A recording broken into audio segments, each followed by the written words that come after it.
지난 시간에 제가 그립에 대해서 설명을 드렸고요. 이번 시간에는 그러면 그립을 잘 잡은 이후에 스트로크를 할 때 어떻게 해야 되는지에 대해서 한번 설명을 드리겠습니다.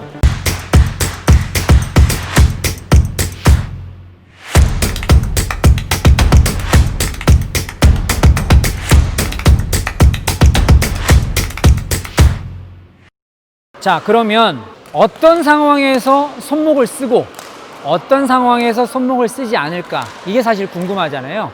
모든 스트로크에서 손목을 쓴다? 그렇지 않아요. 어떤 상황에서 손목을 쓰냐 안 쓰냐는 여러 가지 상황으로 구별할 수 있는데요. 크게 자기가 컨트롤해야 되는 샷, 내가 뭔가 조절을 해야겠다, 공의 비거리나 파워를 조절해야겠다라고 생각하는 스트로크에서는 손목을 쓰지 않습니다. 그것은 악력을 씁니다. 그래서 손을 전체를 파지한 상태에서 악력의 조절로 셔틀콕을 타구하고 조절하는 거고요. 손목을 회전해야 된다는 것은 내가 파워를 내야 될 때, 스피드 있게 라켓을 던져서 파워를 내야 될 때 손목을 씁니다.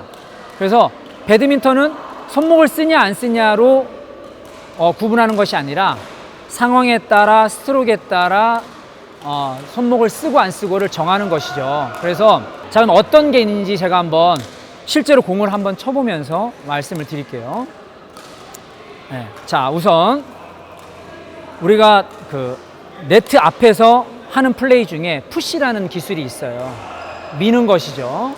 미는 것은 결국에는 뭐냐면 내가 네트 앞에 떨굴 건지, 조금 네트보다 더 멀리 보낼 건지, 아니면 네트 뒤쪽으로 보낼 건지에 대한 조절에 대한 이야기잖아요. 그래서 이것은 손목을 쓰지 않는 스트로크인 거죠. 그래서 완전 포인트를 잡은 상태에서 악력의 조절만 가지고 먼저, 지금 보면 라켓이 전혀 움직이지 않잖아요. 이렇게 손목을 쓰지 않고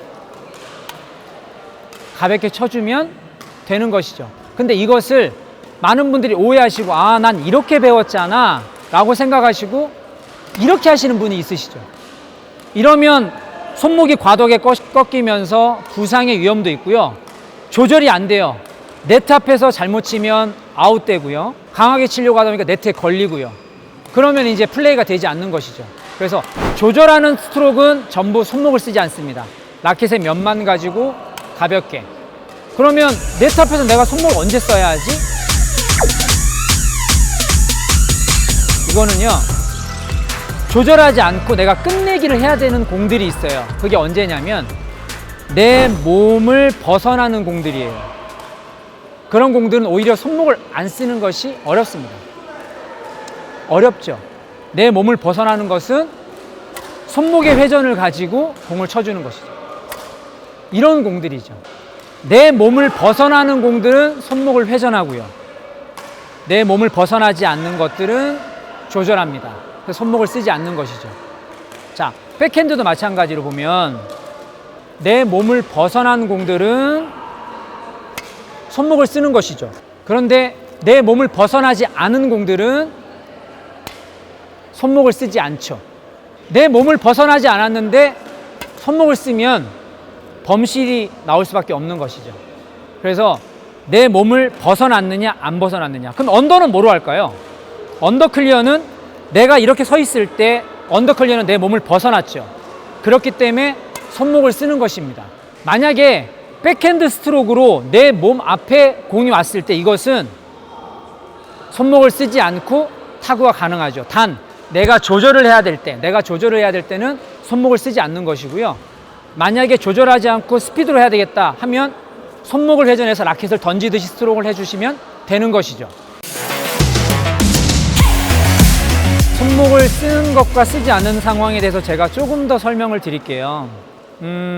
이런 상황이 있어요. 코트의 중앙에서 공이 나한테 날아왔는데 공이 여기 있어요. 지금 여기 있는 공을 내가 손목을 써야 될까 쓰지 말아야 될까, 이거는 자기가 선택할 수 있어요. 어떤 상황이냐면 내가 이미 정면을 보고 있는 상태에서 늦었는데 공이 내 옆을 지나갔어요. 그러면 이것은 나를 지나갔기 때문에 손목을 써야 합니다. 나를 지나간 공은. 근데 내가 충분한 시간이 있어요. 그래서 이 공을 내가 바라볼 수 있어요. 그러면 손목을 쓰지 않아도 됩니다. 조절이 가능한 것이죠.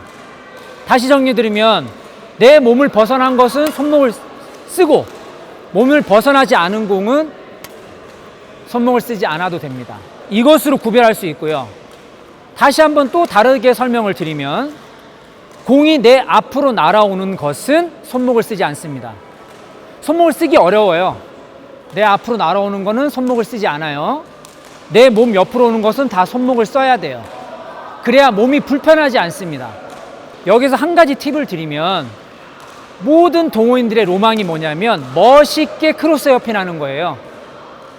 내 앞에 있는 상대를 속여서 내 사이드로, 반대쪽 사이드로 공을 넘겨서 상대를 교란시키는 거, 이거 정말 하고 싶잖아요. 저도 레슨 현장에서 많은 동호인들이 저 크로스 헤어핀 언제 배워요? 라는 것들을 가장 많이 질문하세요. 자, 크로스 헤어핀도 하나의 스트로크로 설명드리기 어려워요. 왜냐? 공이 내 앞에 있어요. 내 앞에 있다면 손목을 쓰지 않고도 크로스 헤어핀이 가능합니다. 지금 라켓이 움직이지 않는 게 보이시죠? 다시 한번 보여드릴게요. 앞에 있는 공이면 손목을 쓰지 않고 크로스 헤어핀 가능합니다. 그런데 상대방이 너무 깊숙하게 보내서 상대 공에 빠졌어요. 그러면 손목을 써야 돼요. 내 몸을 벗어나는 공은 손목을 써야 크로스 헤어핀이 가능합니다. 그래서 배드민턴의 어떤 기술이라도 어떻게 해야 된다라고 말씀드리기 어려워요. 단정 짓기 어렵다라는 거예요.